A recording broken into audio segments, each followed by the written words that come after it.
De meilleures conditions de vie et de travail pour nos forces de défense et de sécurité, l'Assemblée nationale à l'unanimité adopte le projet de loi avec un financement à hauteur de plus de 230 milliards 563 millions de francs CFA sur une période de 3 ans. Bamako, capitale de la mode et de la beauté, le temps d'un week-end avec le lancement hier de Fashion Week.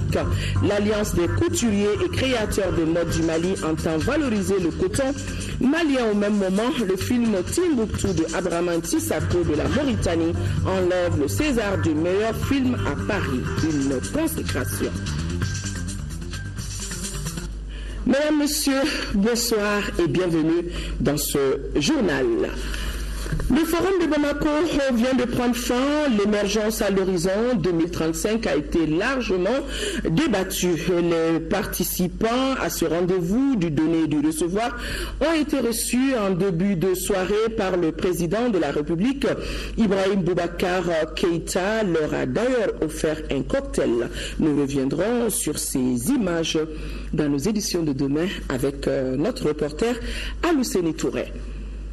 Plus de 230 milliards 563 millions de francs CFA, c'est le coût du projet de loi d'orientation et de programmation militaire de l'armée malienne pour la période 2015-2019. Les députés ont adopté hier tard dans la soirée et à l'unanimité le dit projet de loi qui vise l'amélioration des conditions de vie et de travail de nos forces de défense et de sécurité, le renforcement de ses effectifs et sa dotation en équipement approprié. Nounoum Sissoko a suivi toute la séance pour nous. Le projet de loi d'orientation et de programmation militaire 2015-2019 a été approuvé à l'unanimité par les députés présents. Ce plan vise à doter le Mali d'un outil de défense adapté aux besoins de sécurité. La programmation militaire s'articule autour de l'amélioration de la capacité des unités combattantes, du soutien logistique et l'appui à la mobilité et contre-mobilité, ainsi qu'à l'amélioration du cadre de vie et de travail du personnel. Le coût de la réforme est estimé à plus de 1230 milliards 563 millions de francs CFA. Un budget réparti entre les investissements, le fonctionnement et le personnel. Je pense qu'aujourd'hui nous avons posé un acte historique qui est le parachèvement et le renforcement quelque part de la relation civile-militaire et aussi quelque part cette prise en compte de l'armée par toute la nation malienne. Vu que les députés représentent le peuple, aujourd'hui nous leur avons montré que nous sommes à leur côté et que nous sommes prêts à les équiper, à les doter. Je pense que c'est un acte historique qui n'avait jamais été fait auparavant. Nous voulons tous une armée efficace, une vaillante armée au service de la nation. Nous aurons même souhaité qu'il y ait un peu plus de moyens à mettre à la disposition de l'armée, mais il était évident que les limites objectives budgétaires ont empêché d'aller un peu plus loin. Au regard de l'insécurité persistante, certains parlementaires estiment que l'armée aujourd'hui a besoin des hommes capables d'aller au sacrifice ultime. D'où des interrogations sur les critères de recrutement d'environ 10 000 hommes prévus sur les 5 années par la programmation militaire. Autre question, quelle stratégie le ministère de la Défense entend mettre en œuvre pour redonner le moral aux troupes? L'armée ne peut plus, ne devrait plus, pour ce qui me concerne, ne sera plus le déversoir de nos désespoirs familiaux ou le réceptacle de tous nos échecs sociaux et prétendre avec ça défendre notre pays. Il est clair que les recrutements pour l'armée auront un autre visage désormais. Nous allons veiller à la condition de vie du soldat. En matière de système sanitaire, le soldat doit être logé. Nous savons dans quel état sont nos camps aujourd'hui. À Bamako, on n'a pas besoin d'aller dans les régions, mais à Bamako. La création d'une force spéciale pour faire face aux nouveaux défis sécuritaires et la maîtrise des effectifs de l'armée étaient entre autres préoccupations soulevées par les élus. Nous avons effectué un examen il y a juste un peu plus d'une semaine du système d'information des ressources humaines, du nouveau système d'information des ressources humaines de l'armée, qui sera un outil de gestion très puissant qui nous permettra de gérer les carrières de bout en bout et qui nous permettra d'avoir une situation exacte du personnel. La sécurité et la défense coûtent cher. Le Mali doit aujourd'hui se donner les moyens de se défendre. Les crédits budgétaires alloués sont programmés par an et par secteur.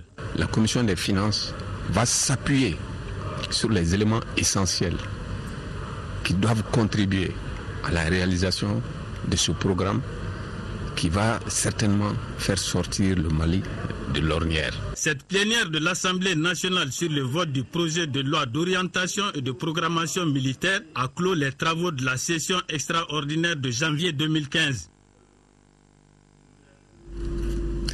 Nous sommes avec les députés, restons avec eux pour dire que du 16 au 17 février dernier, le président de l'Assemblée nationale, Isiaka Sidibé, a conduit une délégation de parlementaires à la session annuelle 2015 de la conférence parlementaire sur l'Organisation mondiale du commerce OMC basée à Genève. En Suisse, au cours de la session, l'honorable Isiaka Sidibé a fait une communication sur le coton malien. Commentaire Abdul Karim Kaba. La session annuelle 2015 de la conférence parlementaire sur l'Organisation mondiale du commerce OMC, qui coïncide avec le 20e anniversaire de l'institution, a été un véritable cadre d'échange. Conformément à son objectif, qui est de rendre l'OMC plus transparente vis-à-vis de l'extérieur, les parlementaires ont durant 2 jours eu droit à des communications et à des débats sur des thèmes comme le commerce, un catalyseur pour la paix et l'amélioration des conditions de vie, entre autres. Dans son intervention, le président de l'Assemblée nationale a mis l'accent sur l'or blanc malien. Déjà fragilisé par les conséquences des politiques d'ajustement structurel imposées à notre pays, la filière coton du Mali se trouve asphyxiée par les effets de distorsion résultant des politiques de soutien interne et de subvention d'autres membres, mettant ainsi en péril la survie de plus de 3 millions de foyers dépendant des activités de cette filière.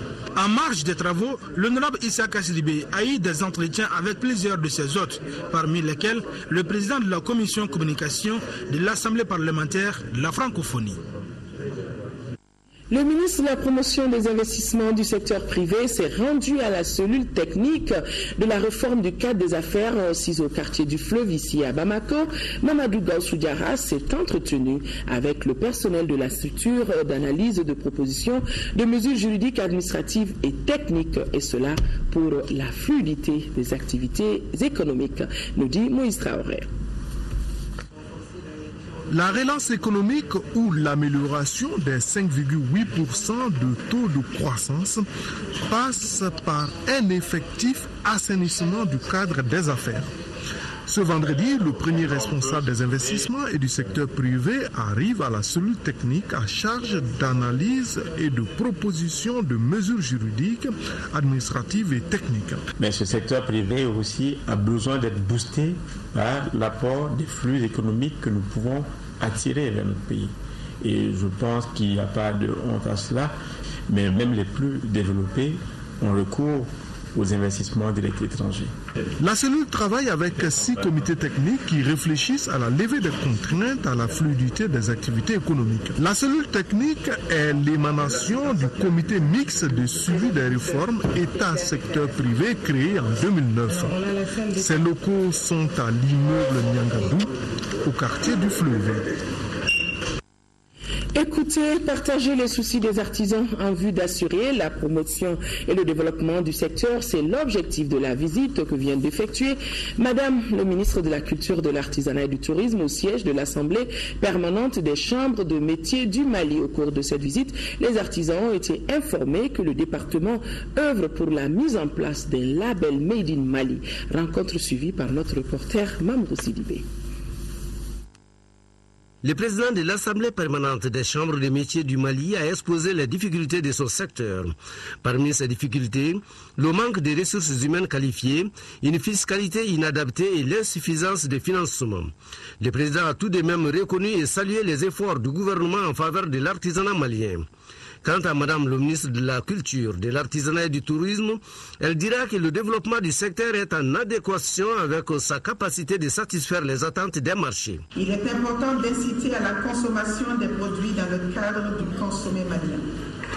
Il est primordial d'offrir des produits de qualité adapté aux besoins des consommateurs de plus en plus exigeants pour emporter leur adhésion. Je puis vous assurer que nous œuvrons dans ce sens, notamment à la mise en place d'un label que nous appelons Made in Mali. Pour ce faire, le président envisage tout de suite une remise en cause. Cette fois, le 7 mars, il demande la promotion des produits locaux, des produits artisanaux. Nous avons commencé à former les artisans pour faire de la qualité. Nous avons également monté le projet de montage de projet. C'est plutôt comment répondre à une appel d'offres. Donc il y a eu la formation en technique de finition à Bamako, à Ségou et à Ségasso. Donc les autres régions vont venir après. Donc, une autre mission de la PCN a été d'identifier les meilleurs artisans. À travers un exposé, Madame le ministre a apprécié les efforts des chambres dans le recensement et l'immatriculation des artisans du Mali. Ebola contre école contre Ebola, c'est le projet qui vient d'être lancé à Bamako. En initiant ce projet, Alumni Fawe veut marquer sa volonté de contribuer à l'effort de lutte contre Ebola par la sensibilisation des scolaires et des universitaires. Et les initiateurs entendent sensibiliser plus de 20 000 élèves et étudiants sur la maladie à virus Ebola. Madame Keita Aminata Maïga, l'épouse du président de la République, était présente pour accompagner l'initiative. De même que notre reporter Aïssatou Saliou Maïga. Les élèves et étudiants sont sortis massivement pour prendre part au lancement des activités du réseau des anciens bénéficiaires du Forum des éducatrices africaines Alumni Fawe. L'objectif du projet est de sensibiliser plus de 20 000 élèves et étudiants sur la maladie à virus Ebola. Les initiateurs veulent que les élèves et les étudiants servent de relais pour une plus large sensibilisation de la société. Nous avons fait le choix de sensibiliser et mieux encore, d'engager directement les élèves dans cette campagne de sensibilisation.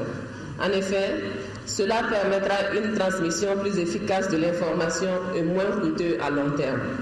Les activités de sensibilisation que ces jeunes vont entreprendre dans les différentes écoles sur la lutte contre la maladie Ebola est une action citoyenne que vous avez bien voulu soutenir et qui leur permettront de contribuer, j'en suis sûr, efficacement à cette préoccupation de dimension nationale.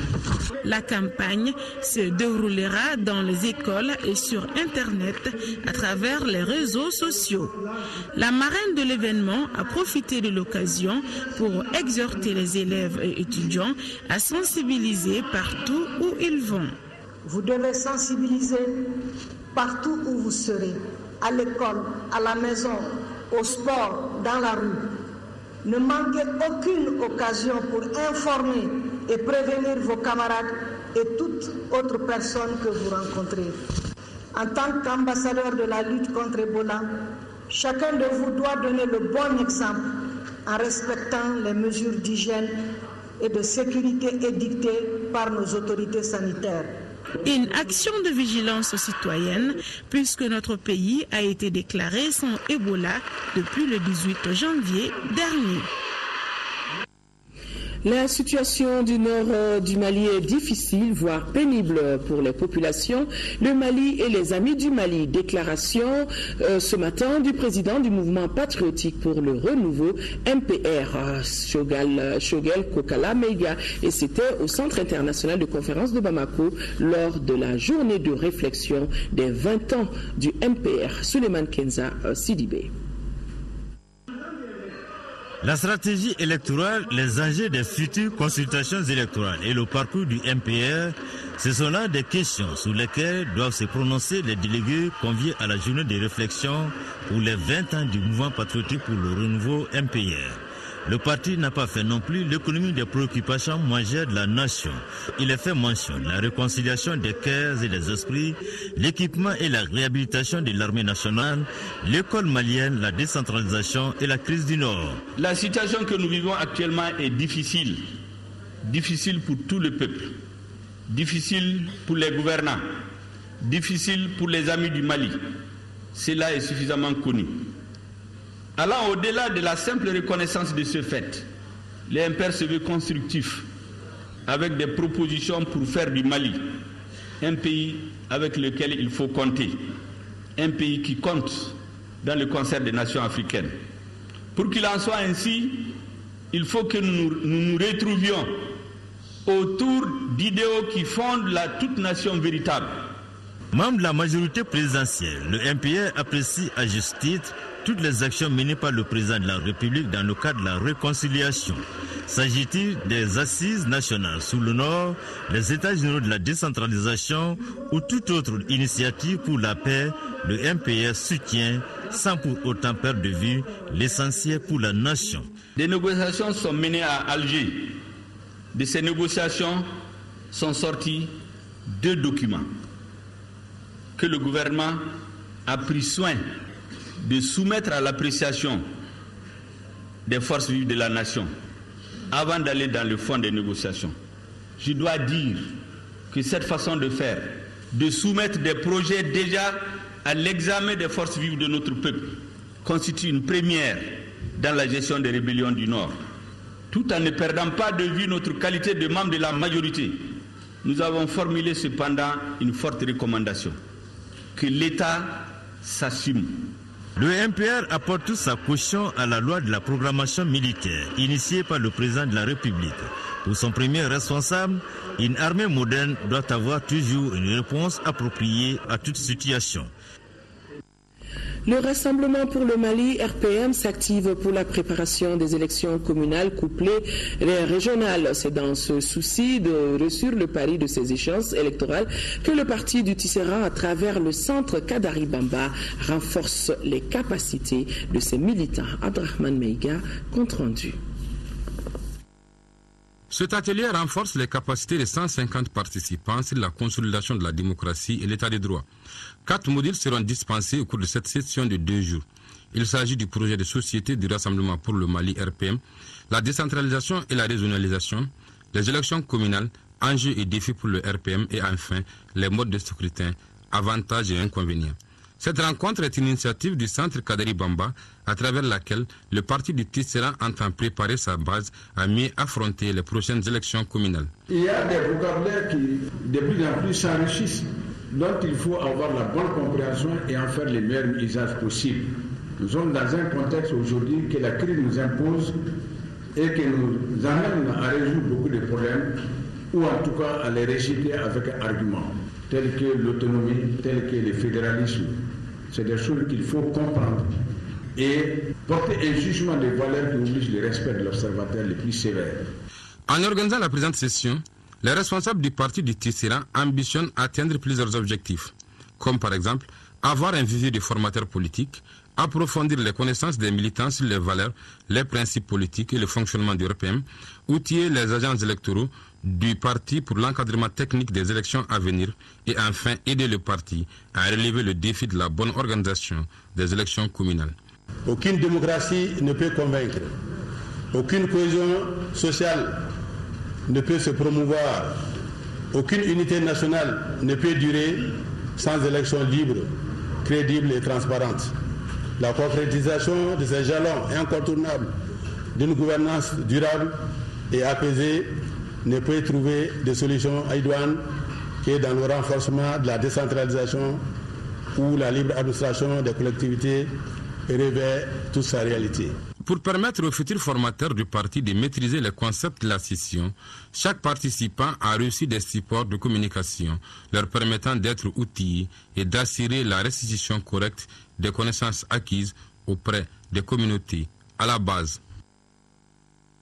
L'Union malienne du Rassemblement démocratique, l'UMRDA, mobilise ses troupes à Sikasso où elle tient sa 2e conférence régionale. Objectif, parler de la vie du parti, les enjeux et les innovations pour renforcer sa place dans le paysage politique. Et la rencontre de Sikasso est présidée par le président du parti, Bokar Moussa Diarra, accompagné de plusieurs membres du bureau politique national. Compte rendu, Sekou Konaté. Placé sous les signes du centenaire de feu le président Modibo Keïta, la conférence régionale de l'UMRDA qui vient de s'ouvrir à Sikasso a regroupé les délégués venus de toutes les structures de base, élus locaux, régionaux, nationaux et de nombreux militantes et militants. Et l'occasion était bonne pour faire un survol de la vie du parti de la Charrue. Au plan local, il y a à peu près 2 acquis fondamentaux. Le premier, c'est d'avoir participé aux élections présidentielles et aux élections législatives, parce que l'espérance en soi est un acquis. Et deuxième acquis, c'est que nous avons parachevé au jour d'aujourd'hui l'implantation du parti dans les villages, l'implantation du parti dans les communes, l'implantation du parti dans les quartiers. Et maintenant, il s'agit de capitaliser tout ça là et pour bien préparer les échéances communales et régionales. Pour cette deuxième conférence régionale, les délégués face au Bureau national auront à mesurer le chemin parcouru et jeter les bases pour le futur, pour un parti dont l'état de santé est à hauteur des attentes. L'IMRDA, comme vous le savez, existe par lui-même et une composante de la majorité présidentielle. Nous nous battons pour le Mali, nous nous battons pour soutenir le président de la République que nous avons avec les autres Maliens mis à la tête de notre pays, et nous partageons les préoccupations du Mali, du gouvernement et de son président. Et pour les échéances politiques, avec déjà les élections communales et régionales, le parti a ses ambitions. Il s'agit d'assurer pour le parti une plus grande présence et de tirer les leçons du passé et du passé récent pour que nous puissions mieux nous organiser, mieux organiser nos forces et avoir les alliances les plus appropriées pour continuer à avancer. Nous sommes venus susciter, encourager, n'est-ce pas, l'ambition politique des responsables des structures du parti. A signaler que cette conférence régionale a enregistré les messages de nombreux partis et associations invitées. Après cette page de politique, nous ouvrons à présent la page culture de ce journal. Les organisateurs du festival au désert ont organisé une conférence sur la paix avec pour thème la cohésion sociale dans la diversité culturelle dans notre pays. Animée par différents conférenciers, cette conférence a permis aux participants, aux caravaniers pour la paix de comprendre les fondements de notre société, la crise qui a secoué le Mali depuis 2012, les tenants et les aboutissements pour le retour définitif de la paix. Compte rendu Mahamadou Doumbia. L'unité nationale et la cohésion sociale dans la diversité culturelle au Mali, c'est le thème de cette conférence sur la paix. Une paix écorchée depuis 2012 à cause de l'invasion des narcotrafiquants et des séparatistes armés. Cette conférence a permis aux participants de comprendre de fond en comble comment était le Mali d'antan, avant et après l'indépendance de notre pays en 1960. Ensuite, les soubresauts sociopolitiques, les différentes rébellions qui ont entaché le tissu social. Le président de la République, son Excellence Ibrahim Boubacar Keïta, a pris l'engagement suivant. Je le cite. Je veux réconcilier les cœurs et les esprits, rétablir une vraie fraternité entre nous, afin que chacun, dans sa différence, puisse jouer harmonieusement sa partition dans la symphonie nationale. Dans un rappel nostalgique aidant, il ressort nettement que notre pays, exemple de démocratie, de dialogue et de diatriya, qui veut dire hospitalité entre griffes, ne mérite pas de telles agressions ou de tels affronts qui frisent la honte et l'humiliation. Quand on regarde ce grand et beau pays, c'est un modèle de brassage de culture, un véritable modèle. Il n'y a pas deux pays dans la région de l'Afrique de l'Ouest qui est cette exceptionnelle et, je dirais, magnifique description physique de l'homme et de son environnement. Les commentaires et les questions des participants et des journalistes ont surtout porté sur l'apport de l'aménagement pour le maintien de la paix, l'éducation des enfants, l'aspect socio-culturel de la connaissance de soi et l'acceptation de l'autre, et le patriotisme qui risque d'être de lointains souvenirs si nous ne nous remettons pas en cause. Il est important pour nous, Maliens, de renouer avec nos racines, de dire que les problèmes que nous connaissons aujourd'hui, nos ancêtres ont été confrontés à ces problèmes-là. On peut y trouver des solutions. C'est le défi de notre génération actuelle. Marqués par ces défis qui accablent les régions du nord de notre pays, les tout-petits aussi ont leur mot à dire, comme pour dire que les adultes doivent tout entreprendre pour le retour définitif de l'unité nationale et la cohésion sociale.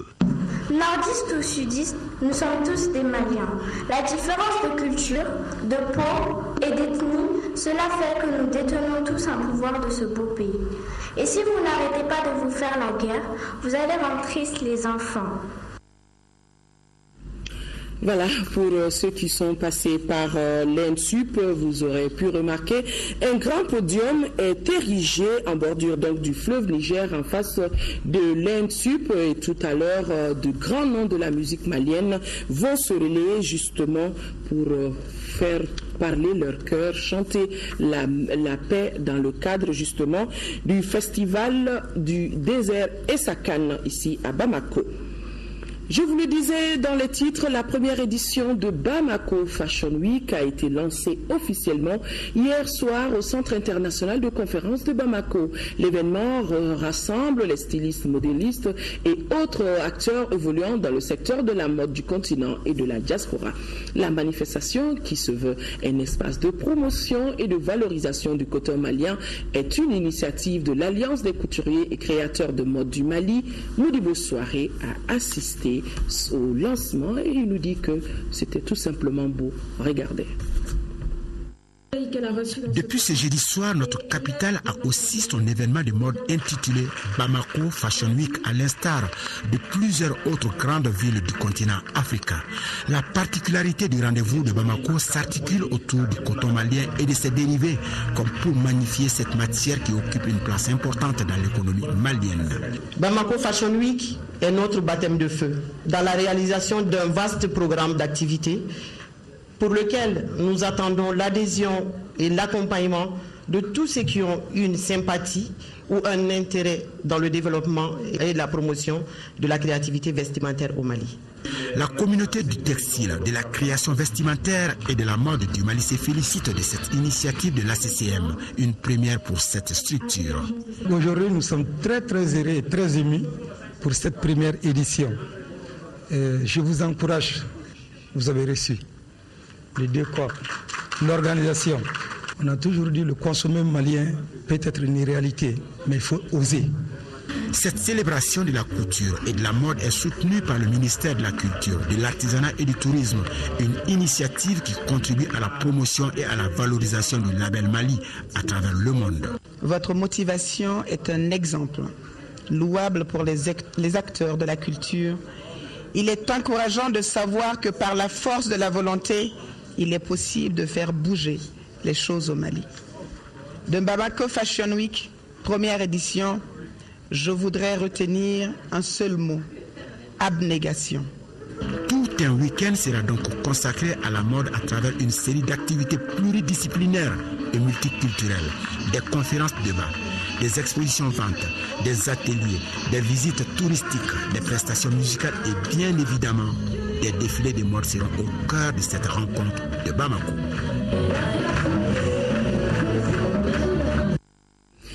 Modibo Soirée se met à vanter la beauté, voilà le résultat qu'il vient de nous proposer. Timbuktu, le film du Mauritanien Abdrahmane Sissako a remporté hier le prix du César du meilleur film. C'était à Paris. Timbuktu est un film qui retrace le séjour sombre des narcotrafiquants dans la ville de Tombouctou. C'est des souvenirs, des interdictions aux contradictions des soi-disant djihadistes en passant par le courage des populations.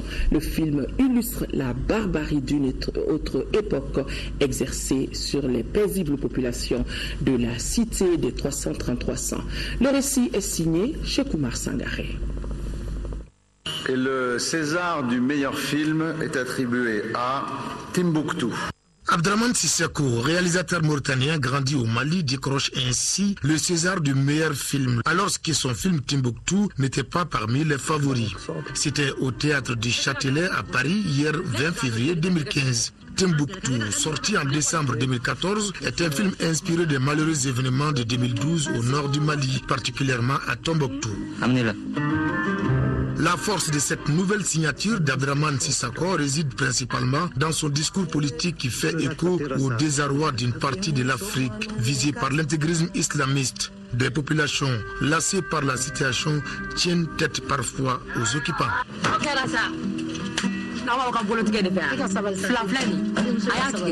Le film Timbuktu est un plaidoyer contre l'obscurantisme religieux et l'atteinte aux libertés. Il nous parle essentiellement de l'histoire de Kidan, un Touareg qui vit avec sa petite famille sans être impliqué dans les violences. C'est là jusqu'au jour où Kidan tue accidentellement Amadou, le pêcheur, qui s'en est pris à sa vache préférée. Il doit alors faire face aux nouvelles lois des narcotrafiquants qui occupent la ville. Un film engagé, symbole de la lutte contre l'extrémisme religieux. Les Césars du cinéma sont des récompenses cinématographiques créées en 1976 et remises annuellement à Paris à des professionnels du 7e art dans diverses catégories pour saluer les meilleures productions françaises. Timbuktu décroche ainsi cette récompense sur les 8 nominations lors de cette 40e cérémonie des Césars du cinéma.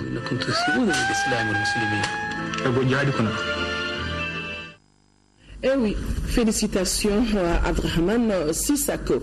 Sport football, championnat d'Afrique des Nations des moins de 17 ans, Niger 2015, pour le compte de la 3e et dernière journée du groupe B. Ce dimanche, le Mali affrontera la Côte d'Ivoire. À 24 heures de cet important rendez-vous, les Aiglonnais viennent de recevoir la visite d'une délégation des anciens internationaux venus soutenir moralement leur cadet. Le récit de nos envoyés spéciaux à Niamey, Chaka Madoubari et Aruna Diarra.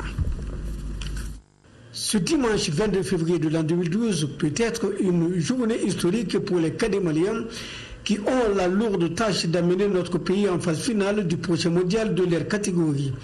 Pour y parvenir, il leur faut éviter de commettre le moindre faux pas devant la Côte d'Ivoire, l'adversaire de la dernière journée du groupe.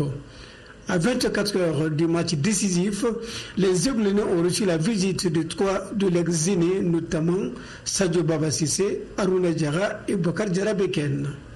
Nous sommes venus pour apporter notre soutien aux jeunes en vue de leurs prestations les 2 premiers matchs, pour essayer de donner un petit pouce pour pouvoir gagner le 3e match ou essayer de se qualifier. C'est la première, mais chaque chose a un début. Donc le coach nous a fait confiance, c'est-à-dire de venir l'épauler un peu. Donc Sadio, Aruna et moi, donc, on est venus de montrer nos petites espérances aux jeunes et puis apporter nos soutiens aux entraîneurs, Galadio et puis Baïba. On est très content de les revoir parmi nous parce que ça va nous remonter la morale et ça va nous donner le courage de travailler plus pour qu'on puisse avoir à faire notre qualification pour la demi-finale.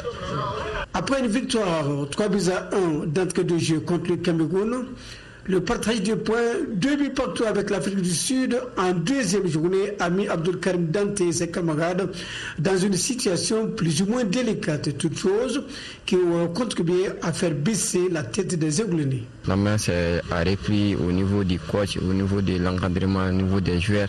Bon, on est tous convaincus qu'Inch'Allah, le match contre la Côte d'Ivoire, on va se reprendre.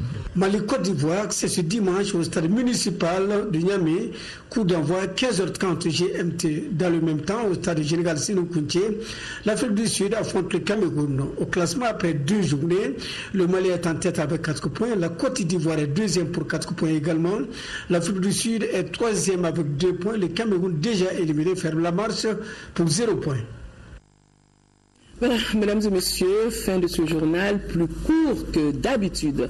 Et cela à cause de retransmission de matchs de basketball. Nous allons nous rendre tout à l'heure au pavillon des sports 6 à l'ACI 2000 pour suivre le match. Les Aigles du Mali vont jouer contre les Lions du Sénégal. Rencontre que vous pourrez suivre sur cette même antenne. Voilà, demain à 12h, Ibrahima Djambélé pour Actu Hebdo. 13h, Aïssata Ibrahim Meiga pour le premier journal de la journée. Il reste à moi de vous souhaiter une excellente nuit, excellent week-end à tous. Au revoir.